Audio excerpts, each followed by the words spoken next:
Great, I'm all set. Alex, can you slide that door closed? Yeah, just close it. Excellent. Arthur, I'm set, thank you.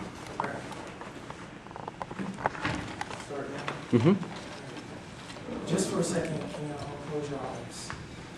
And imagine with me that you're at home with your mother and father, and you're not living so great, but you hear a knock at the door.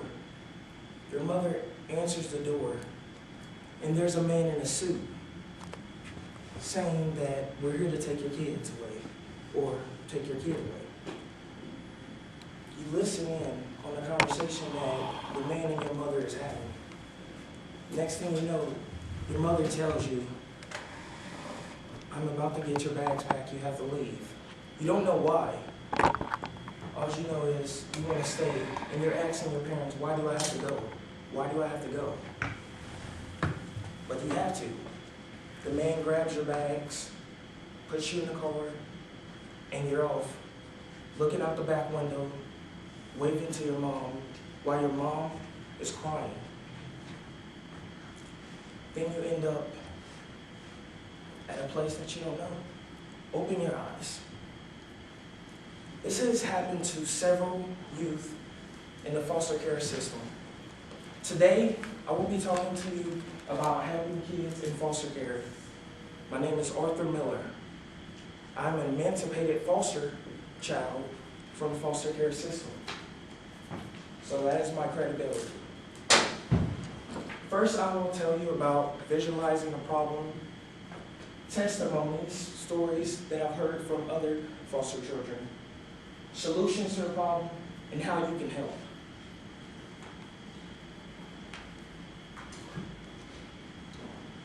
Foster care youth take charge. There is youth advisory boards throughout Ohio in different counties. The one I am currently a part of is the Vision's Youth Advisory Board.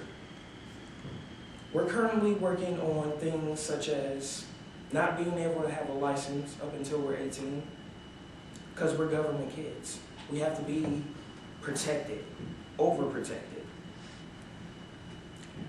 There's different situations where we're in a foster home and we're not allowed to visit friends and stay the night unless we had a background check of everyone living in the household. Another situation is we're already feeling like we're in a box. So there's a lot of people that make stigmas about us, that we're all bad. We won't achieve anything because of the hardships that we went through and do not know how to handle. There's over 700 foster kids in Montgomery County alone. Can you imagine how many people that you may know that are afraid to tell you that they're in foster care? I bet a lot of you thinking probably 1,000, maybe more. I say 700, but you never know. You probably know people throughout Ohio that are in the foster care system. Well, my Youth Advisory Board Visions actually goes across Ohio and to other states to work on changing policies that prevent a lot of foster kids from doing various things, such as getting our license. If you have a teen mom keeping your child, that's a big deal. You know, no one wants to be taken away from their family. So, what we're working on right now are recruitments. About every Youth Advisory Board member is an emancipated or current foster youth, so they know the hardships. This is a legislative meet and greet that we attended with Governor Bob Taft, and you may have heard of Mr. Winburn. He's spoken at Sinclair several times, great speaker. And these are some of my Youth Advisory Board members. Currently, we only have 15 to 17 active board members, but there are some past board members that are still able to help. What you can do is, if you know a younger foster child or someone who has been through the foster care system, mentor them. Mentor them into a better future. Try to just take your time.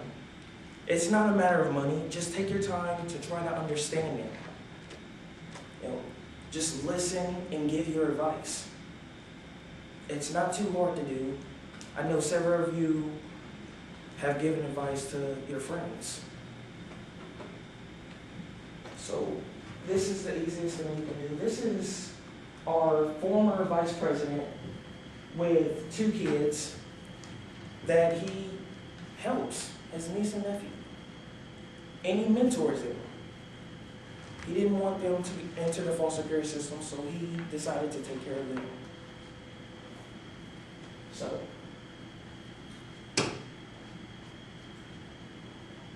this is also at the Phoenix Hotel. We attended this, and it was a Thanksgiving dinner that pretty much kids from the Cincinnati Youth Advisory Board and just different youth advisory boards in Southwest Ohio all come together and we meet each other. We stay connected this way so we can feel like a family. And the quote that I've put is, family is not bound by the blood we carry, but by the faith we share in one another. One of my own. Several of you think Brianna and Miracle, you're like sisters, but don't know if you're blood. It just seems like that. And you two were goofing around like brothers. Blood doesn't determine if we're family. It's having that faith in one another, taking the time to talk to each other and give advice. Give your opinion about various things. And not just leave someone in the darkness. That's what I would say. You know? Because there's a lot of foster kids today that are attending college. You know, because of the advice that they were given from mentors or even relatives. So,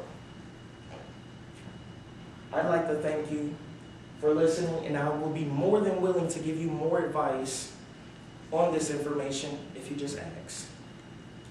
That is my speech.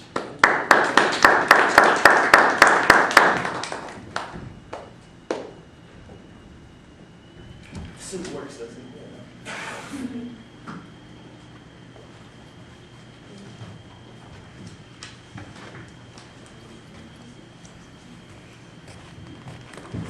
Thanks for waiting.